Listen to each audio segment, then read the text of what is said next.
Good afternoon, everyone. I'd like to welcome everyone to our program today. We're titling it, How 2020 Has Reshaped the Nonprofit Executive.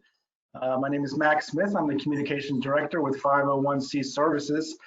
501c Services is a 100% employee-owned company. We provide alternatives to state-run unemployment insurance programs, HR services, and other mission-friendly assistance to more than 2,500 nonprofits and tribally owned businesses nationally.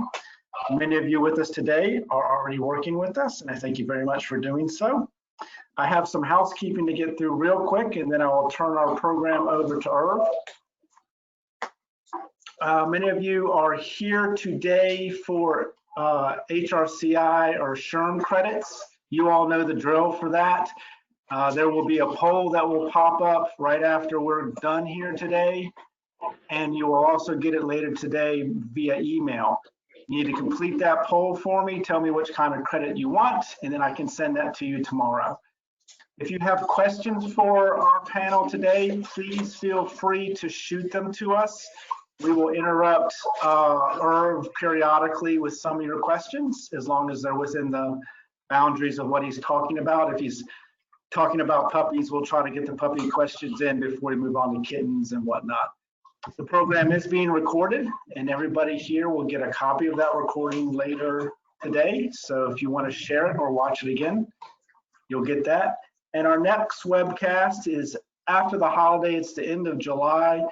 We actually have a 3-hour program. We'll be covering safety in the workplace, some employment law updates, and then nonprofit recruiting. You can attend one of the 3 or all 3.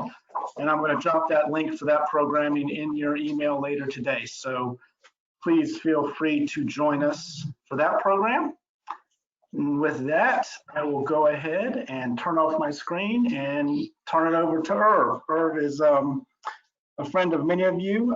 You've known him for years. He's been serving the nonprofit sector. He's currently a senior fellow for Generations United and was previously for a number of years the president of the National Human Services Assembly. But Irv, it's your program. Hey, thank you very much, Mac, and thanks for asking me to be a part of this. It is and it has been a pleasure to be associated with 501c Agencies Trust for many, many years. And as Mac indicated, I'm a senior fellow at Generations United, which demonstrates that there is life after a long career as a nonprofit CEO. It's fun not being boss and just doing the work. And I love Generations United. If you don't know it, go to gu.org. And now we'd like each of our panelists to introduce him or herself. And I'll start with Susan Schmidt. Great, it's good to be here with all of you. Susan Tomlinson Schmidt, and I am the CEO of Nonprofit Leadership Alliance. We develop talent for the nonprofit sector. Thank you, and thanks for being with us. How about Nancy Owens? Yes, thank you, and good afternoon, everybody. Thanks for carving time out of your busy schedules to join us. I am with the YMCA, and that is the national office of YMCA, known as YUSA. I have been with them for nearly 20 years, so serve in a capacity of as a resource office to the YMCAs across the country. So definitely living through a challenging time right now. Thank you and welcome. And Eileen Wilkins, Dr. Eileen Wilkins. Yes, good afternoon, everyone, and it's so great to be here and get to share some thoughts with folks. My name is Eileen Wilkins, and I am the CEO of UCP of Central Florida. UCP is originally United Cerebral Palsy, but we've sort of morphed and expanded through the years, and now we provide support, education, and therapy to children with a variety of disabilities, as well as children without disabilities. And Nancy, I didn't realize that you and I are having the same anniversary almost. I'll be 20 years in July, which is around the corner. Well, thank you, Eileen, and congratulations to you both. I think we're going to be joined by one other person, John Miller, who is racing around today. But let's proceed. And I was thinking, let's start on a positive note. Obviously, these are really challenging times. Most of us are working from home. We're Zooming and WebExing and GoToWebinaring and so forth for all the obvious reasons. We are going through cultural changes that are phenomenal in this country. Any silver linings? I mean, aside from the fact that you can keep your slippers on all day or wear shorts or whatever you're comfortable in, any silver linings? Nancy. Sure.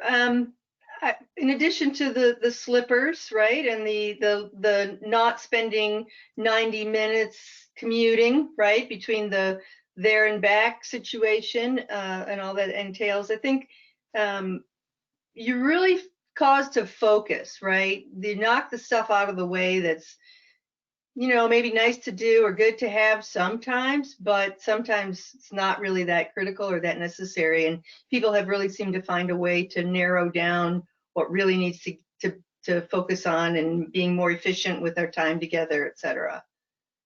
Interesting. It's led, you think, to more efficiency and focus. Eileen, what do you think? Well, we've had a little bit unique situation because we operate schools as well as therapy programs. So we had to pivot very quickly to do a remote distance learning, telemedicine. And I think, you know, it did a couple things for us. One is it really kind of, you know, showed and I think recognized our team is just incredibly nimble and flexible and willing to just really turn on the dime. And then the other thing that was a kind of an unexpected, we have 8 locations throughout Central Florida. And because even though they're not very far away, you know, they generally tend to work in their own vacuum, because we all had to work on different projects together, folks really actually ended up, you know, getting closer. And there was one just, you know, it was sort of a very benign statement, but they, you know, said, you know, hey, instead of calling it the teacher from West Orange, we actually know her name is Sandy now. And so that was sort of an interesting, you know, certainly not what we expected. And I think the sense of team and camaraderie really got enhanced, which, you know, frankly, if you had asked me to predict, that certainly wouldn't have been one of my things I would have predicted. Susan, was that your experience too? What was it like for you and your team? So I can agree with everything that's been said so far. It's definitely internally for us, we found our team pivoted really quickly. We had no downtime, which is amazing, you know, to me that they were so quick to set up offices in their homes and become productive again. I think we've definitely found some efficiencies. We had some systems in place because we have remote employees already. So even though we're a small team, we had some, you know, communications and how we share even just files, or, you know, we had structures in place for that being remotely. Our big silver lining was about 3 years ago, we shifted, so we're over 70 years old. Our program has always been face-to-face, place-based. About 3 years ago, though, we shifted to a virtual model. So we were, you know, just primed to really take on the demand that we saw for our programs as soon as we all had to go virtual. So one of the challenges we've had with our program, it's called Leaderosity, we work with other nonprofits to put their face-to-face trainings online. And some people are ready to do that, and some people just aren't. You know, they don't believe that you can do the same types of relationship building or peer-to-peer learning in that virtual space. Some of those naysayers have been forced to try it now. And I think we're seeing, you know, that was good for us, that people had to translate those experiences. And now they see that there's really a world of opportunity there, particularly around large meetings or conventions, conferences. We're working with a lot of people to convert those. So did we go virtual 3 years ago because we thought there would be a worldwide pandemic? Absolutely not. Did it serve us well in this moment? It most certainly did. So that's our silver lining, I think. Yeah, Irv, I know you probably have another question, but just I had to jump on what Susan said. Chime in, please. To be honest, that was actually another one that I we certainly, like everybody, has, I call it the spectrum of, people that, can't turn on the computer all the way up to, real techie. And this, dragging and kicking or whatever, however they got there, we've got now everybody in a really strong computer technology, and I think, learned some of the things that Susan mentioned, that, some of the things that you just thought, okay, you only can do it this way. Now people are much more open to, it might be able to be done different ways. Exactly. And I'm kind of skipping ahead, but what does this mean for the future in terms of like offices and whatnot?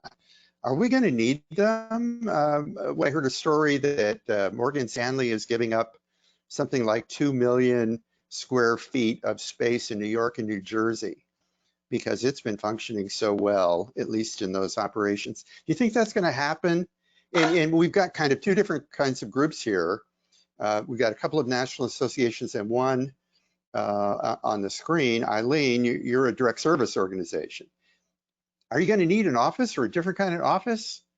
I'll start with Eileen because you've got well, I think that's, that's certainly an interesting question. And frankly, things we've already started to talk about, as you mentioned, most of our program is direct service. So even though, we are certainly looking at the fall and, the next year or so, that we're going to probably have to continue doing some version of distance learning and therapy, things like that. But from the office point of view, I definitely think people will be able to, maybe they're, for sure not going to be able to go out every day, but if they could, maybe only kind of come in the office 2 or 3 days a week. And so maybe there's more shared space, things like that. I think, definitely will happen and be able to be utilized.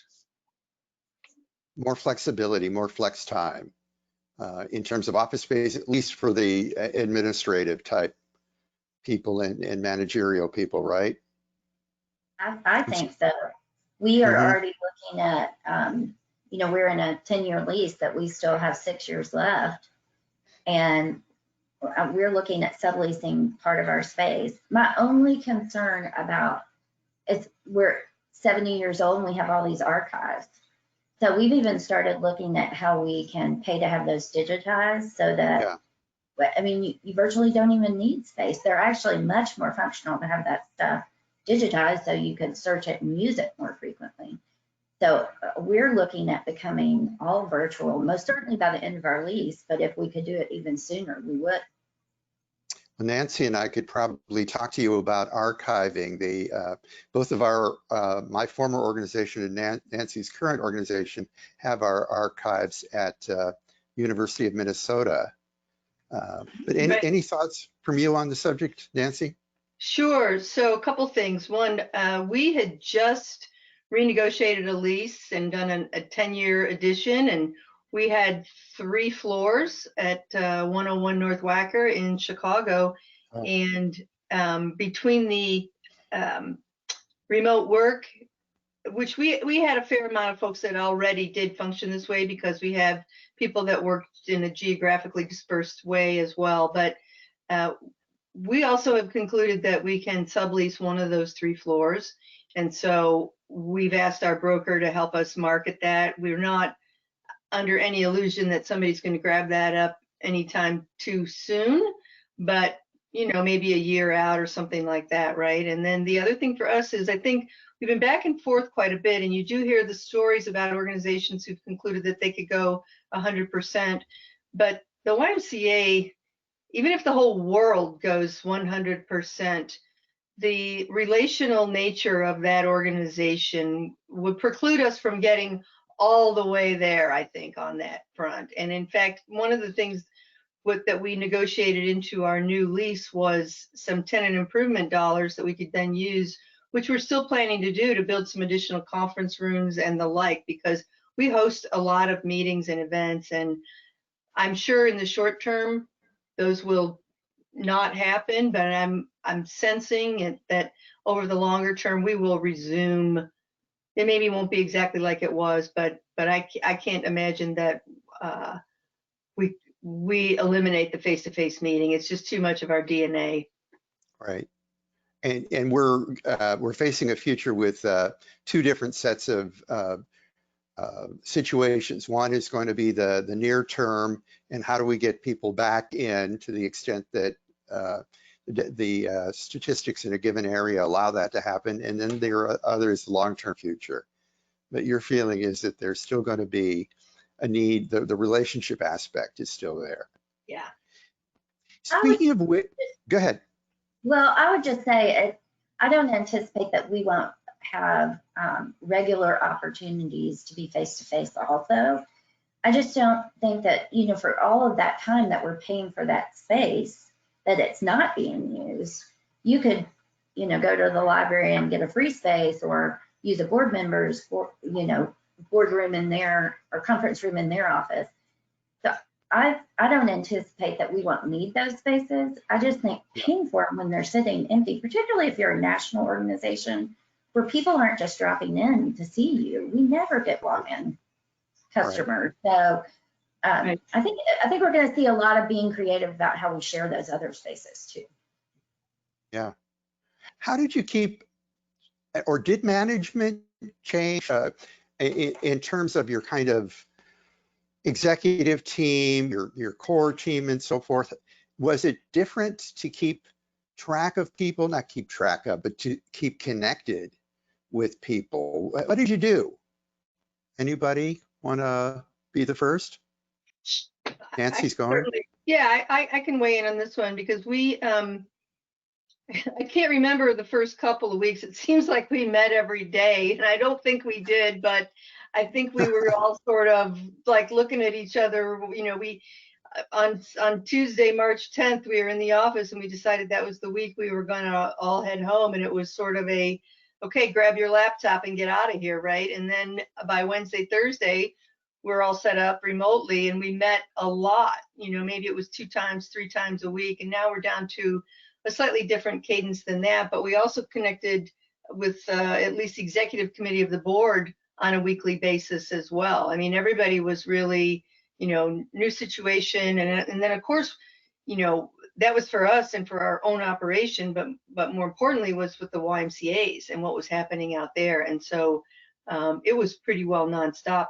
There was no loss of connectivity whatsoever. In fact, it was extreme in the other way, because we were so busy sort of scrambling to figure out what the steps were that we needed to take.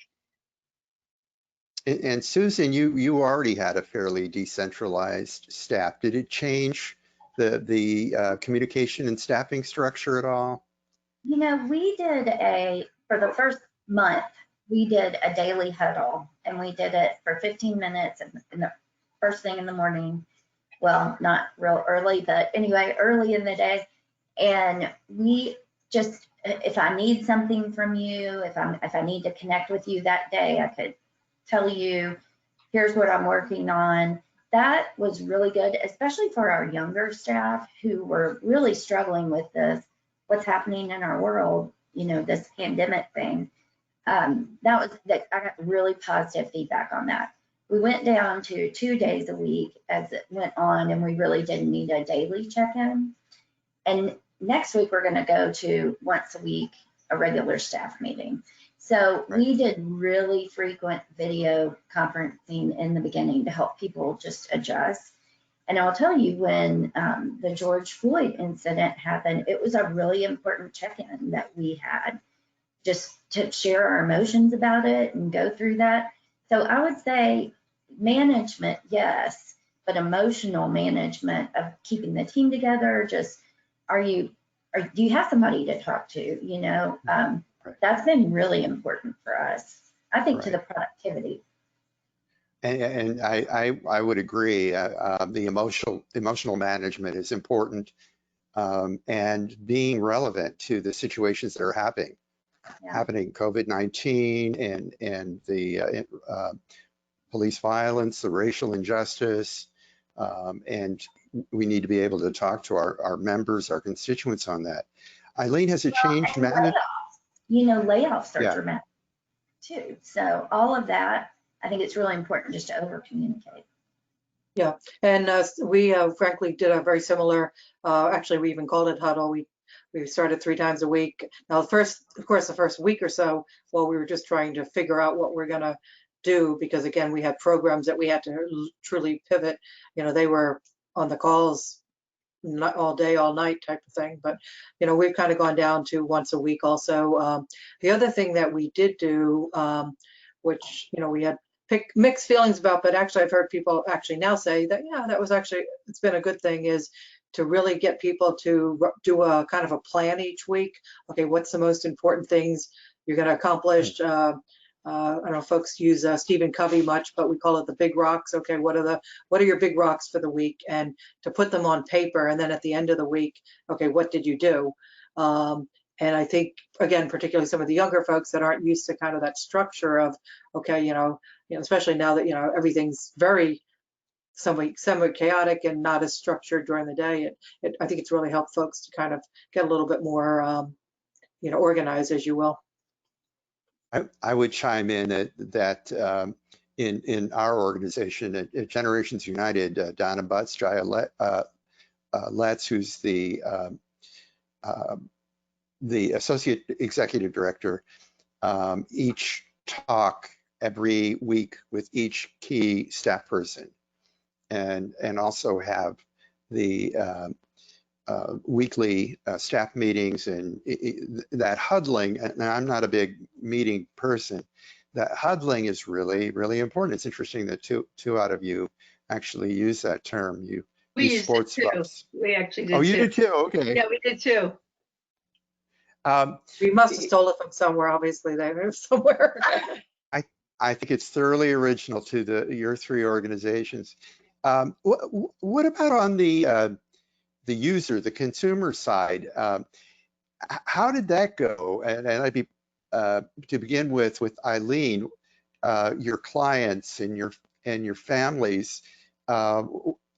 Were they staying connected, or did they run like the hills to hide from having to go out anywhere? No, you know, we basically spent the first week kind of when ironically we were on spring break the official first week, and then we gave ourselves another week to kind of get everything organized. We actually sent out to our kids I think 750 devices, iPads and Chromebooks and things like that. We sent out headphones. Again, some of our kids have physical needs, so different kinds of standers and walkers and things like that, just equipment that they could use in the home. Classroom packs. So we, really tried to outfit them well. And they, we did a daily lessons with the kids. We did remote therapy. We have what we call family service case managers, and their job was every week they literally did a check-in call with our families. How are you doing? Is there anything you need? Kind of be able to identify what were some of the needs. From that, we actually started a food pantry, a drive-up food pantry. So we have a nursing staff, so their role was to kind of do a check-in on how things medically were going on. We had our behavior team were doing social skill groups virtually. So, we did a lot of check-in, and we had a really good attendance. We probably had, even in our very, very low socioeconomic campus, we had about 87, 89% attendance going on. Wow. On a regular basis. So, families were very well connected. I think there's probably, we serve about 3,500 kids. I think there's probably a handful of kids that we didn't connect with through these last couple of months. Wow, there must be an awful lot of trust between those families and UCP.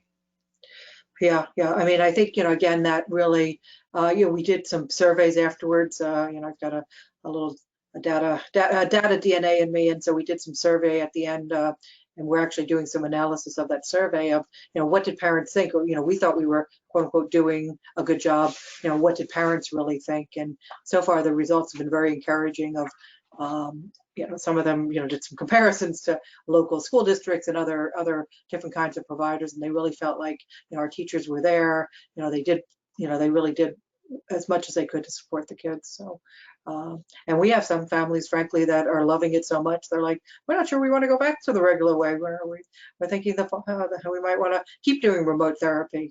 The other thing that was really, again, another silver lining that we saw, we tend to be look at the bright side type of folks, was we do a lot of therapy, physical therapy, speech, occupational therapy, and generally families would come, they'd bring the child, they'd wait in the waiting room, maybe go out and grab a bite to eat. But because they were doing remote therapy with the child, there was a lot more learning, a lot more hands-on, and a lot more, and families actually acknowledged that. They said, wow. Number one, they actually said, wow, we didn't realize how much work this was. And then the other was, they really were able to, continue and reinforce what the learning was for the kids. Fantastic. And those of you who work at national associations and have members, affiliates around the country, the Y and Nonprofit Leadership Alliance, what about your members? Was their demand for your services, their engagement the same or less, or were they just so caught up in doing what they needed to do in Keokuk, Iowa, and Kansas City, Missouri, and Peoria, Illinois, and so forth? Nancy, what do you think? So no, they were very much drawn to us from a standpoint of us taking a leadership on it and helping with decisions around closures and those sorts of things, but also talking amongst themselves, right? So that our service delivery model has us sort of as the convener, but then as the Ys also connecting with one another for problem solving, et cetera. So we immediately went into major communication mode with all of the Ys as well, and hosted weekly meetings with CEOs and CFOs, and some of them overlapped with each other. And we had what we called our rapid response team, because there were so many things happening so fast that people needed answers for, whether it was about how the PPP loans were working, or what the best protocols were, because a lot of the Ys had to close, just like they get labeled in their community as a gym, and they were non-essential business, so they were closed. But many of them then pivoted into another role where they provided emergency daycare for folks that are working at hospitals and the like, or meals for places that needed them, or housing for homeless who were challenged in some other way by this pandemic. So there were all sorts of things happening that people were looking for guidance and direction. So again, those calls have trailed off some. I think we're probably down to one a week for each of those groups, but right. Previously it was a pretty steady, and also with our government affairs folks in Washington, lots and lots and lots of effort there. So it really reinforced the relationships. Go ahead, Susan. Sorry. No, that's fine. We pivoted pretty quickly. So our students, again, we were already offering our services online, so they were expecting that. We really have two populations we work with, and a big part of, so one is college students. They were so disrupted. So even though they didn't have to shift the way they worked with us, their lives were they were spinning, So we had a real long pause where those students were trying to figure out, were they going to go back to campus? What was that going to look like, So, but then they've recovered, and we're seeing a lot of activity with our students. Probably more April it started picking up, but certainly over the summer, they really want that connection. Again, a lot of uncertainty about whether they're going back to campus in the fall. So they're trying to make those shifts and are very hungry for the content that we can share with them and any progress they can make during these summer months when they're kind of stuck at home. On the nonprofit side, the phone started ringing immediately. We were bringing events like Fair Trade's Campus Campaign as an international conference. We were taking those and shifting them within 10 days so that they could keep the same dates that they had. And then they were picking up new registrations because of the cost of travel was reduced. So on most of those shifts, we're seeing their customers are really increasing they're selling more registrations because the expense is so much less now. So I would say it was very receptive. We didn't have any lag, I don't think, except for that student pause that was just sort of to reorient their world, kind of. What about participation in remote events? To the extent that you've done them, has it been the same as it was before, or is there more participation in events like the one that we're doing right now? Yeah. There's a point where we're all getting fatigued, I think. You know, it is, everybody's pushing out content this way, but across our organizations that we work with, I do see it increasing for sure. Better participation. I was actually going to say that we had probably the best board attendance we've ever had at one of our board meetings that went virtual. So, but we are actually, Irv, I don't know if you saw, but we're actually trying a virtual fundraiser. Actually, Saturday, we're doing our first virtual gala. We usually do a live gala. It was originally in March, and then we moved it hopefully to be in June, but obviously that didn't work out either. And so we're doing a virtual version on Saturday night. Now we are lucky because the majority of our fundraising actually happened pre-event, where we sold tables and tickets and things like that. Right. So this is, I don't want to say it's gravy, but from we're not depending on most of it for most of the people have just said keep we'll be at your virtual gala type of thing. So we're having a silent auction, etc. But we're looking forward to. We have a kind of an interesting. We have ABC Fine Wine and Spirits has been a longtime friend of ours, and there's a lot of celebrities that are attached to alcohol companies. So they like to make ABC happy. So we have this eclectic lineup of big and rich country singer to Henry Winkler for the Fonz to Metallica. Boys to Men, and they're all coming and just doing a short little something, and so it'll be interesting to see. The auction is obviously the place that we can have a fundraiser part. It'll be interesting to see how it does from a fundraiser. Right. And that kind of opens the door to the whole subject of funding. And without asking you to reveal any trade secrets, how has funding been affected? And with the dramatic impact of COVID and everything else on the national and local economies, what's the outlook? Hey, John Miller has joined us. I've actually been on for a while, but apparently I was in on the other link, so you couldn't hear me. So sorry. Welcome. Hey, could you briefly introduce yourself? Sure. My name is John Miller. I'm the Senior Vice President for Affiliate Relations for Boys and Girls Clubs of America. I've been with Boys and Girls Clubs of America for the last 24 years, and prior to that, I spent about 8 years in local clubs across the country. Great. Well, it's great to have you here. Sorry you were in a different room, but we're glad to have you here now. We're just pivoting to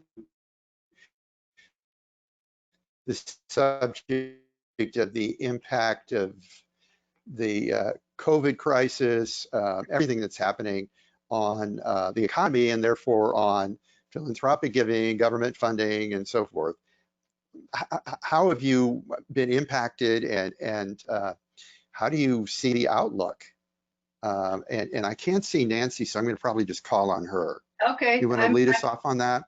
I'm here, yes. So I can certainly answer that one quickly. It's fairly straightforward for us at the Y. At the national office, we have a mix of revenue streams, but the lion's share of our revenue that is used for our operation comes from dues that member Ys pay us.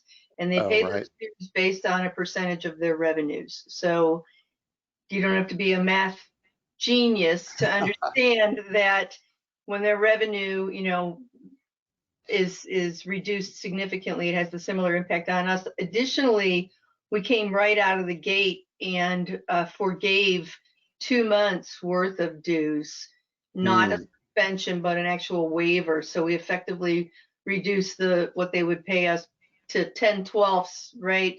But then because so many of them are closed, we probably looking at a 40 to 50% revenue reduction in the current year. And the consequence of that is that we essentially headcount reduction in a comparable amount.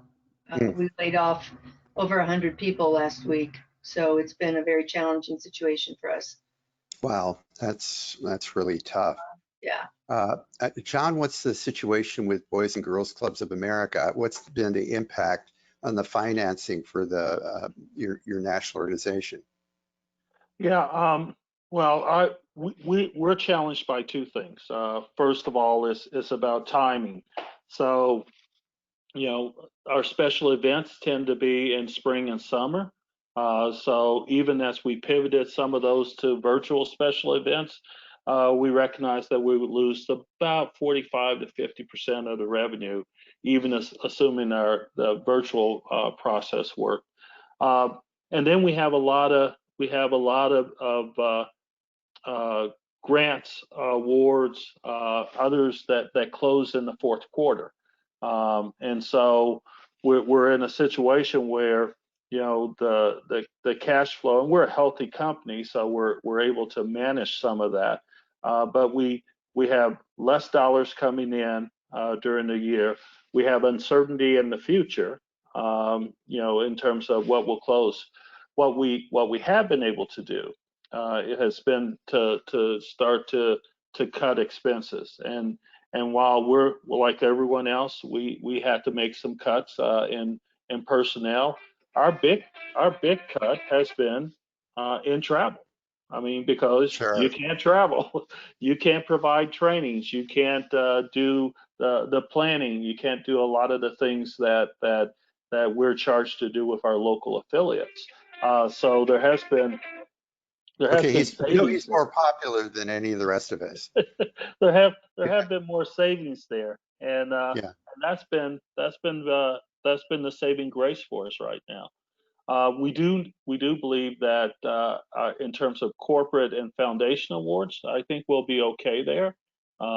It will be some of the individual awards. It'll be some of the long-term commitments because we also are dealing with a second issue, which is a lot of focus on social justice and a lot of focus on institutional and systemic racism. And we believe that some of those dollars that were coming into youth development and some of the other groups may be targeted for some of the things that need to happen there. So there's some additional uncertainty. Do you think the corporate and philanthropic area might be sort of okay? If that's what I'm hearing you say. I think so. When you look at some of the projections around what will happen with the economy, especially stock market, you start to feel a little better about some of the foundations and their ability to recover quickly and continue to support. You know, corporations will all start to we'll get a better sense in the next 3 to 4 months, but it's still a concern. Susan, any thoughts on the subject of the funding? And You know, we do not have a high individual donor. We don't have a big major donor pool, just traditionally. But of course, as I was saying, we've become so relevant in helping other nonprofits continue their mission. We've actually done quite well. Had some foundations reach out to us and want to give us money. So, you know, that's silver lining you were speaking of. So I do agree with John. Our corporate relationships, I'm still hearing very positive things from. I'm not concerned about that. Of course, our fees for service, again, are going to keep rolling in. So I think we're unique, but I think there are some pockets of nonprofits like ours who are not going to be disrupted as others.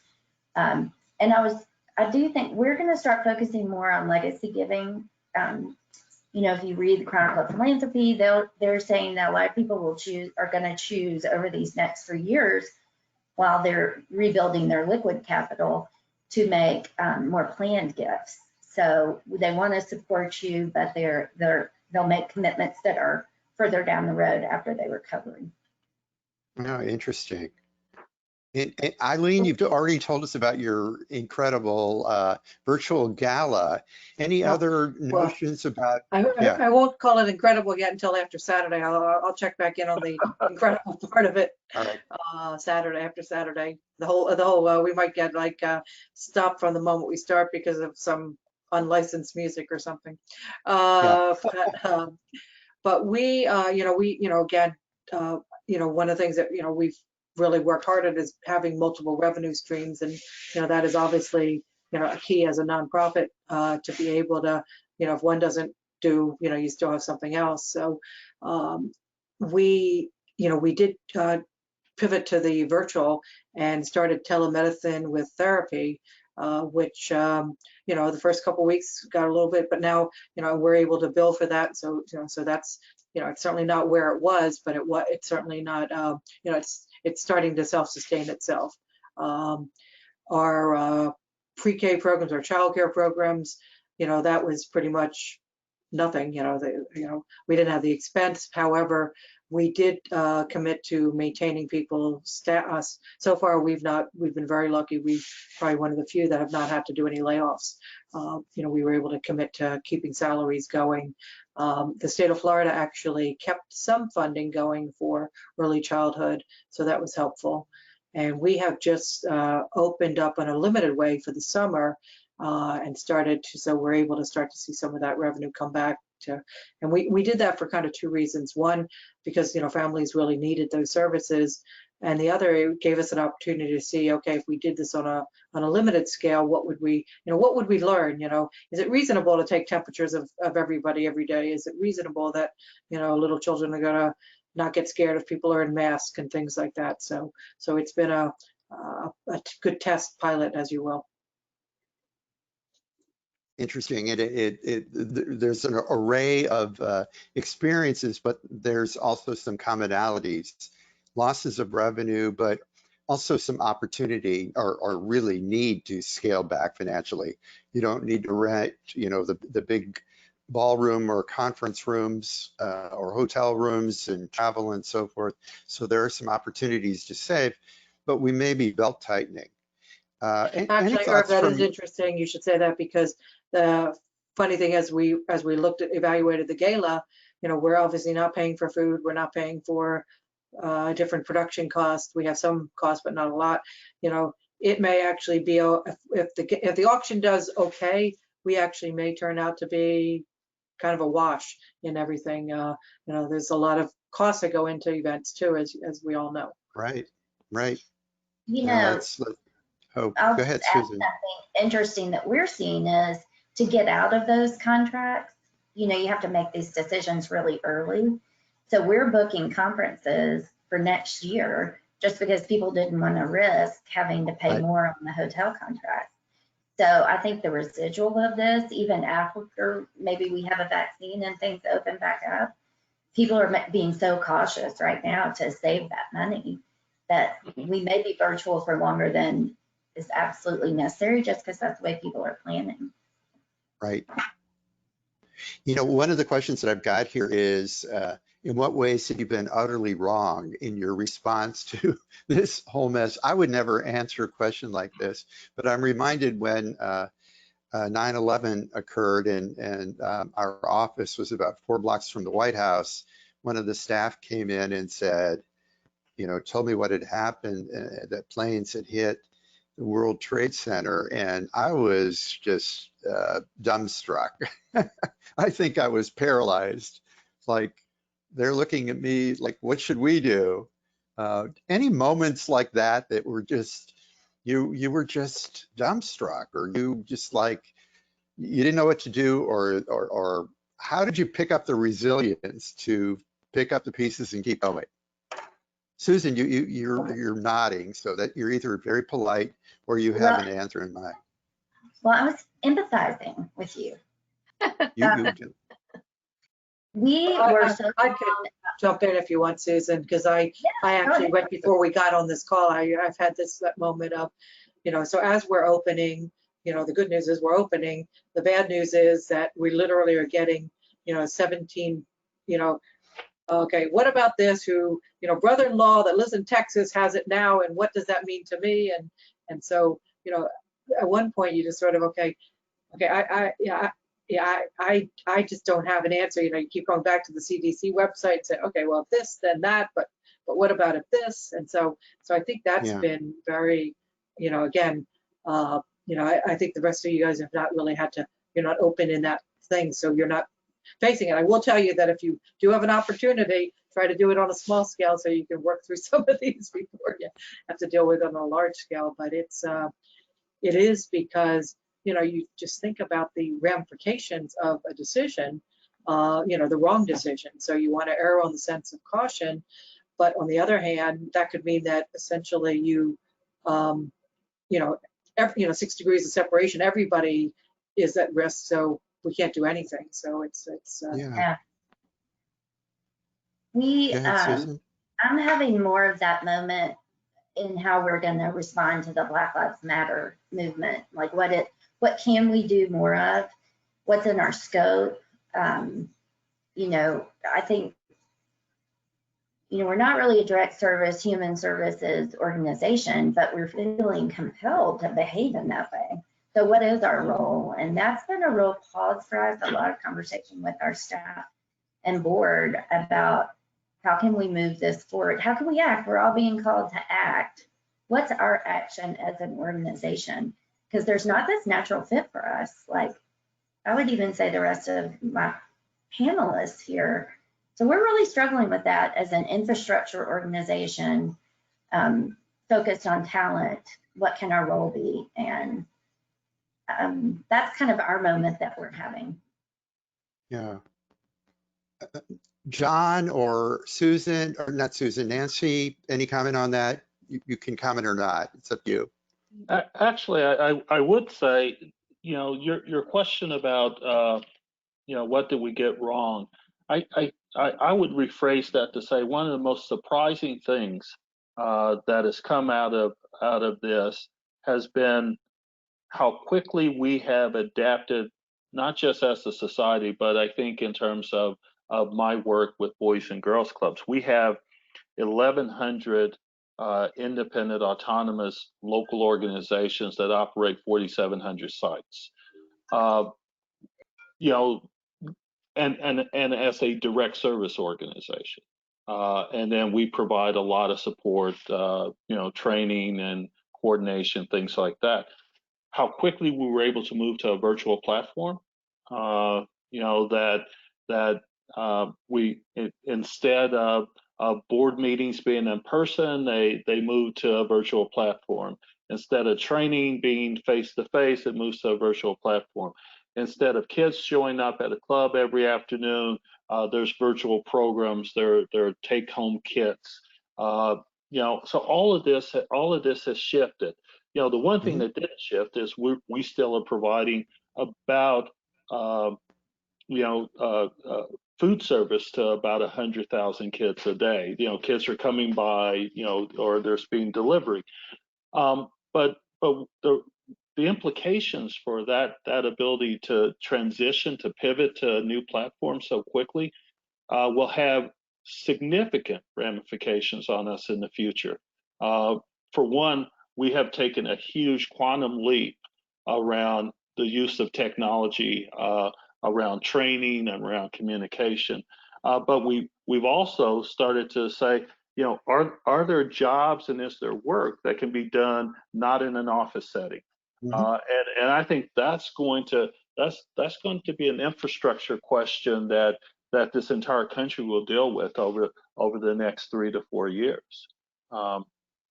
So there have been some surprising things in how quickly we've been able to adapt and move forward. Nancy, did you have a thought on this question? I think I would, I mean, I kind of agree with what everyone's saying, but I also think that for us as the national office, always being the sort of out in front and very, very early on, you write the questions about when we should close and how quickly, and and we were second guessed a fair amount about that, and now that all seems like ancient history, right? But Right. at the time, in that moment, it was kind of a big deal, right? National office is recommending we close, and you know how you're in Chicago and we're somewhere else, and it's not the same, et cetera, et cetera, et cetera. But I would also say that most recently, the topic about Black Lives Matter and where we stand in particular on some of this, and it's creating some challenges for us. Our staff is very anxious for us to, you know, publicly come out and make statements, and our CEO has done some of that, but he's also very mindful that we want to be sure that we're not just making statements, that if we're going to participate in some way, it needs to be meaningful and there needs to be some impact. And so we don't just want to come out with some really quality words, which we can do because we have some crack folks in our communication team, but it really needs to be impactful. And so that is going to be a challenging situation for us. That's a great point, and particularly among nonprofit organizations in sort of the human service space, it's really endemic that we are doing something that's purposeful and meaningful and relevant and timely, which leads me to kind of a big picture question is, how do you think this whole set of circumstances, everything put together and related to one another, is it changing the nature or the character of your organization at all? Are there any ways in which you think it's really going to change the what you are, the DNA of what you are? Any takers? I hope so. I mean, I hope that we are learning. I hope we're digging deep and learning how much we can do, and that we won't forget that and let off the throttle, right? It's not like any of the four of us are in jeopardy of fulfilling our full mission and going out of business, right? So whatever we're learning that's making us more productive, more efficient, more cohesive as a team, and more proactive for the next thing that's coming down the road, whether it's a pandemic or a social movement. Like, hopefully we're learning and becoming more foresightful, and acknowledge that we are one day away from disruption and we have to be better at that. Right. Anyone else have a thought on that, or I'll go on to another question? You know, I if I could, I think that is part of the conversation around, you know, I think we have twin pandemics going on. We have COVID-19, but I do believe the country has reached an inflection point around institutional racism and systemic bias. And I think both of those are informing how we will do business in the future. I agree with Nancy that you know, organizations have to approach both of these through their mission lens, which is, for us, is youth development. But I think there has to be some real work done around both of those, and one of those, and that's the institutional racism, has risk involved for organizations that they have to be willing to take on. You know, they have to be willing to have the difficult conversations. They have to be willing to sit at tables that they haven't sat at before. They have to be willing to look for new partners and let go of old partners. They have to recognize that some people will not fund them because they don't like the direction that they're taking. But I think we're at a place in this country where, as a youth development organization, we've got to do two things. We've got to prepare our young people. You know, we have to help them gain the skills, the values, the confidence that they need, and then help them empower them to find their voice and work for change. But I think we have to recognize that we have to remove some of the institutional obstacles that are embedded in the structures of communities that keep them from reaching their full potential. And so it's twofold. What do we do with our kids in terms of our direct service and supporting services?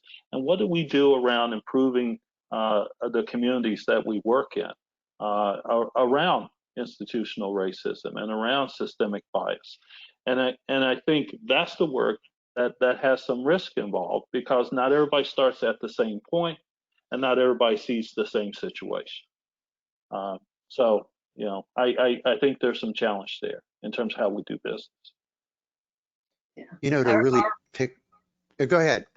Well, I was just going to say, for us, right, our business model is one, it's a little different than a lot of nonprofits in a way, because so much of what the YMCA's do has an earned revenue component to it, right, which is Right. related to the membership and the fitness and all of those things. Well, again, you know, when this thing first broke, it was really scary, because you think the YMCA does not equal social distancing, right? I mean, that is just not, right? But if you step back and you say, what are the things we've been focused on, which is strengthening the Ys, is from the national office, right? And whether that's financial strength or program strength or whatever you call it, and then youth development, similar to what John's talking about, which is, you know, what we talk about are change makers. And there is nothing that has changed about either of those two things that was, you know, in place pre-pandemic or not. Those things are still very critical. It's just that, you know, we might have to approach them a little bit differently. Let me sneak in one more question, and Eileen, I'll start with you, since I'll just start with you. It just seems like that would be a fun thing to do. Is there an opportunity for nonprofit, civic sector, I like to call them that, organizations like the four wonderful organizations we have represented here, in the rethinking of policing, community development, et cetera, that is now beginning to take form or beginning to be discussed? For example, we hear a lot that we need perhaps fewer police, but maybe more social workers and mental health workers who are working on the new policing or the new safety and so forth. We also hear that, and your organizations have been about this for forever, the reality that helping people make good livings, have good lives, live in safe neighborhoods, you know, have opportunity, things that you all represent are part of the equation too. Is there, and all of this happens at the same time that state and local budgets are going to be really pinched because of the economy and the downturn in taxes. Is there opportunity in this rethinking of community policing? It's two separate words, but related, for nonprofit organizations, service organizations like yours. Eileen, any thoughts about? Yeah, well, I mean, I think, you know, one of the other things that I haven't really spoken about is, you know, one of our key initiatives and really our reason for being is inclusion. And for us, you know, this is just broadening what inclusion is. We oftentimes talk about the fact that, you know, people with disabilities in some ways is almost like the civil rights movement of the 60s, that, you know, people with disabilities, that they deserve, you know, the right to live, to enjoy, to you know, to have friends, etc. So, you know, I do think back on what you said, Irv, about that social emotional piece, and that frankly is in the forefront of everything, you know, we've been doing also as we look at it.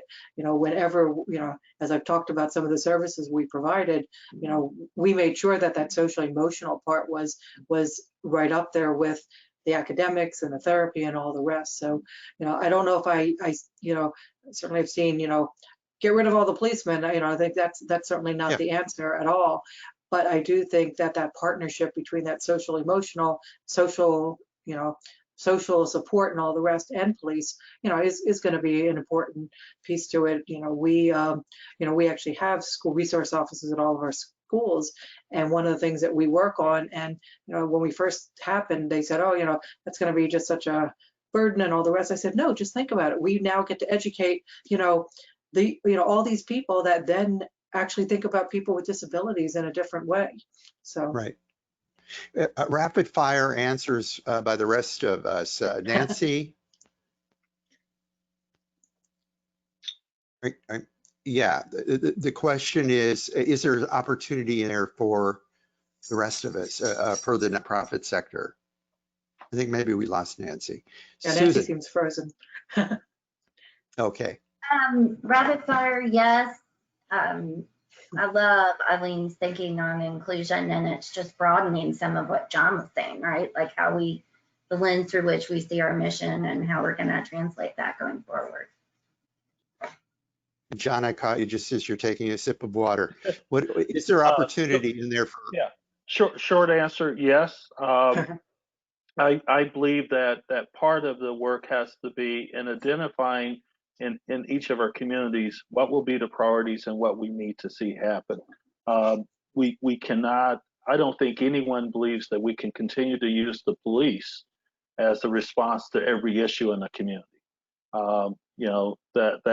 You know, you have a homeless issue, your only resource is to call the police. You have a mental health issue, your only recourse is to call the police. I think we have to think of community in a much broader and deeper sense. So. And I would say short answer for me would be yes too.